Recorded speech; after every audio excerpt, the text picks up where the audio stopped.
একজন নারীকে যে শব্দ চয়ন করেছে সবার আগে আমরা প্রতিবাদ জানিয়েছি।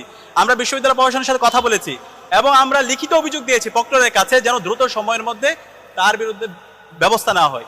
কিন্তু আমরা দেখতে পেয়েছি তাকে দায় মুক্তি দেওয়ার জন্য সকল গ্রুপ ঐক্যবদ্ধ হয়ে গিয়েছে। যে অপরাধী তার বিচার না করে, যখন আমরা বিচার চাচ্ছিলাম সেই বিচার না করে তাকে দায় মুক্তি দিতে চাই, তাকে শিবির নেতা বলে তাকে ফ্রেমিং করতে চাই। এটা কোন ধরনের হিপোক্রেসি ভাই? গত 16 বছরে হাসিনা তো এই ধরনের এই যে ন্যারেটিভ, এই ধরনের যে আদারিং, এই ধরনের যে হচ্ছে প্রপাগান্ডার মাধ্যমে তো সে টিকে ছিল। আপনারা কি আবার হাসিনার পথ বেছে নিলেন? আমরা এই ধরনের ন্যাক্কারজনক যে ঘটনা, যে এই সমস্ত বুদ্ধিজীবী, সোকল বুদ্ধিজীবী যারা নিজেদেরকে দাবি করে, যারা এই ধরনের হিপোক্রেসি করছেন, আপনাদের এই ভণ্ডামি জাতির কাছে পরিষ্কার হয়ে গেছে। এবং আমরা পুরো জাতিকে অনুরোধ করবো, এই যে হচ্ছে কালচারাল ফেসিস্ট চক্র, তারা যে আবার এই জাতিকে বিভিন্নভাবে বিভ্রান্ত করার চেষ্টা করছে, দিল্লির যে বয়ান, ফেসিবাদী বয়ান, বাকশালী বয়ান ফিরে নিয়ে আসার চেষ্টা করছে এবং ডাকসুর নির্বাচনকে বানচাল করার চেষ্টা করছে, তাদের বিরুদ্ধে আমাদেরকে প্রতিবাদ প্রতিরোধ জারি রাখতে হবে।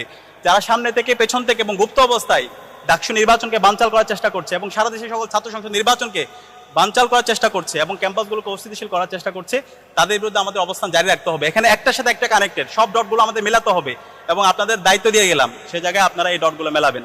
এবং একই সাথে আমরা দেখতে পেয়েছি যে এই ছেলেটা গতকালকে ওই একজন শিক্ষার্থীকে এইভাবে হচ্ছে সে যে শব্দ চয়ন করেছে, ওই ছেলের ফেসবুকে যদি আপনারা যান, ছাত্রদলকে অ্যাপ্রিসিয়েট করে তার অনেকগুলো পোস্ট আছে। তো আপনারা একটা ছবি পাইলেন সে কোন সময় কোন প্রোগ্রামে গেছে, তাহলে এই যে ছাত্রদল সংশ্লিষ্ট তার 10-এর অধিক যে পোস্ট আছে, তো এইটা দ্বারা কি প্রমাণিত হয়? সে তো অনেক অ্যাক্টিভ ছাত্রদল। তো এটার বিরুদ্ধে আপনারা কেন কথা বলছেন না?